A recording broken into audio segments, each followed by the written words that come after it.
экономически выгодная культура – это вообще огурец, но для ассортимента мы выращиваем и томаты, и перцы, и баклажаны, и Майский теплица комбината республиканың яшәешен тәэмин итүче әһәмиятле предприятиеләр исемлегенә керә. Алар елына 43 мең тонна яшелчә үстерә. Әйтик, помидорны июльдә чәчәләр, 95 көннән уңыш ала башлыйлар, атнага 2 тапкыр җыеп алалар. Производили 130-140 тонн в день. Көненә 130-140 тонна яшелчә үстереп сатуга җибәрәбез, ассортиментны киңәйтәбез. Чөнки яшелчәләрнең барысы да читтән кайтарылмас бит. Бүгенгә безнең җитештерү Европа дәрәҗәсендә, анда үстерелгәннең барысы да безнең хуҗалыкта бар. Мы вышли на европейскую линейку. Яшелчәләрнең 30% республикада кала, 70% төбәкләргә җибәрелә. Мәскәү, Түбән Новгород, Екатеринбург, Чиләбе, Себерне дә тәэмин итәләр. Провели полную реконструкцию теплиц. Теплицаның комбинатын төзекләндердек, искеләрен сүттек, алар урынына Россия теплицаларын куйдык. Европада җитештерелгән аналогларыннан ким түгел, эшлибез. Они не уступают своим аналогам. Хәзер теләсә кайсы предприятияне алып карасак, көн кадагында торган төп мәсьәлә оешманың чит илгә бәйлелеге бармы? Бар икән яңа шартларга яраклашасы булачак, юк икән шушы мөмкинлектән файдаланып каласы. Майскида менә соңгы 10 елда үзебезнекенә күчеп алданмыйлар. Орлыклар гына Нидерландтан кайтартыла. Аларны 2 елга җитәрлек алып калганнар. Тамчылап су сибу җайланмалары, ашламалар, хәтта сиркәләндерү өчен төкле турада үзебезнеке. Израильские были ленивые, да. А наши работают. Әһәмиятле оешмалар исемлегенә керүчеләр арасында Лаишның кушчылык фабрикасы да бар. Моннан көн саен 2 миллион 300 мең йомырка кибет киштәләренә китә. Татарстанда җитештерелгән йомырканың 80% әлеге оешманыкы. Хуҗалыкта 3 миллион 400 тавык бар. Импортка бәйлелек бармы дигәндә, катнаш азыкны Еротель Россиядән сатып ала. Әмма аның составында чит ил катнашмалары бар. Комбикормда бит инде анда 80% зерновой часть. Значит, алар бөтенесе безнең Россиядә, Татарстанда җитештерә торган. Аның белән проблема булмас. Без яңа урожайга хәтле икмәк җыелган безнең, тупланган, аңа добавкаларны безгә китерәләр премиксный заводлар. Алар Россиядә тоже бик күп. Тагын бер бәйлелек вакцинага кагыла. Әмма монда Голландия һәм Германия препаратларын алмашка Владимир өлкәсе һәм Ставрополь краенда җитештерелгәнен сатып алырга әзерләнәләр.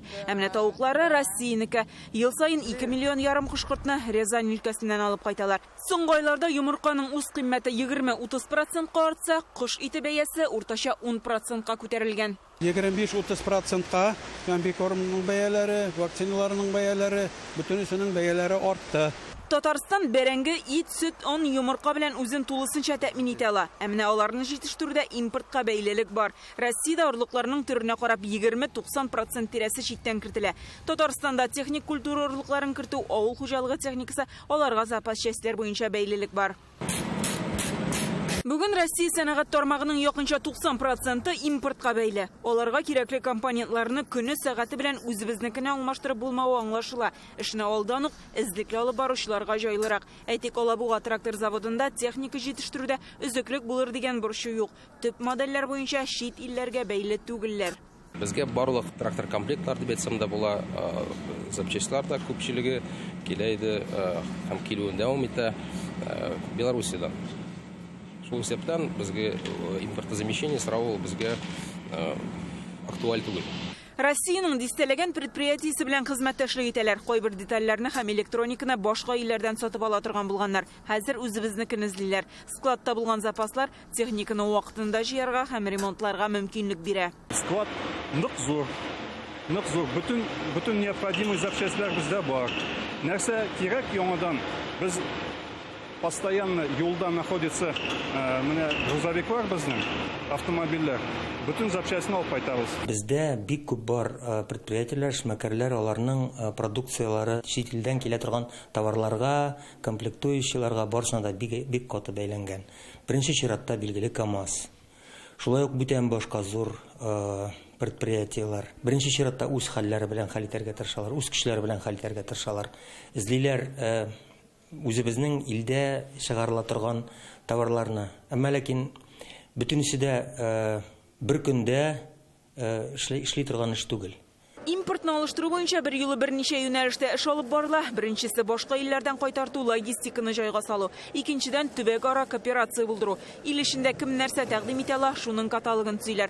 Безнең республикада импортны алыштыру үзәге булдырылды. 10 көн эчендә читтән кертелгән урынына үзебездәгене алу буенча 93 миллион сумлык килешүләр төзелгән. Башыңа төшсә, башмакчы буласың диләр. Кыен вазгыятьтә җитештерүне саклау гына түгел, бу шартлардан файдаланып калу юлларында эзлиләр. Төп максатлар билгеле. Халыкны беренчел кирәк-яраклар белән тәэмин итү, эш урыннарын саклау, иң мөһим предприятиеләрнең эшен туктатмау, кече һәм урта бизнесны яңа шартларга яраклаштыру. Республика икътисадының тутырыклы үсешен тәэмин итү буенча оператив штаб һәм эшче төркем эшли. Бизнес вәкилләре экспертларны җәлеп итеп хәлне даими күзәтеп торалар, предприятиеләргә чыгалар. Бу атнада оешмаларга икътисад министры, Дәүләт думасы депутатлары килде. Җиңел сәнәгать оешмалары вәкилләре белән очраштылар. Шундый ук чаралар районнарда да уздырыла. Җитәкчелек эшмәкәрләр белән атна сайын очрашырга тиеш. Последние, наверное, несколько недель Государственная Дума... Соңгы берничә атнада Дәүләт думасы хөкүмәт белән берлектә санкцияларга каршы чаралар әзерләй. Тикшерүләрне чикләү, лицензияны озайту кебек карарлар кабул итәргә дә туры килде.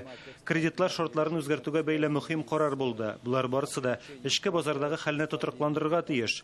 Хөкүмәтнең шундый чаралар күрүе бер хәл. Оешмалар үзләре килеп чыгарга мөмкин проблемаларны алдан күз алырга тиеш. Бу атнада Татарстанның тагын 13 предприятиесе Россия икътисады үсешен тәэмин итүче оешмалар исемлегенә керде. Хәзер алар 44-кә җитте. Ил хөкүмәте предприятиеләр эшен туктатмасын өчен акчалата ярдәм итәчәк. Дәүләт гарантияләре, субсидияләр, ташламалы кредит алу мөмкинлеге бар. Не только важно просчитать последствия. Оешмаларга алда ничек эш итәсен аңлау гына түгел, хәзер булган ярдәм чараларыннан актив куллану кирәк. Аларның һәрберсе аерым бер проблеманы хәл итүгә юнәлтелгән.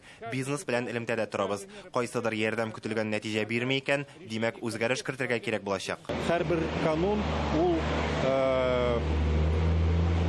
үзебезнең эшмәкәрләргә, кредит алган кешеләргә һәм кредитная нагрузка дип әйтәбез инде. Менә шуңар алып бара.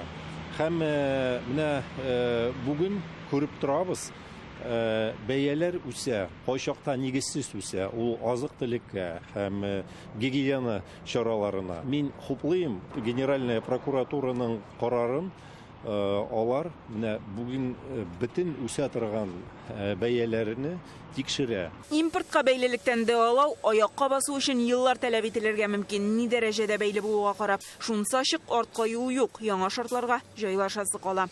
Гөлназ Сайфетдинова, Илшат Мөхәммәтов, Яңа гасыр каналы.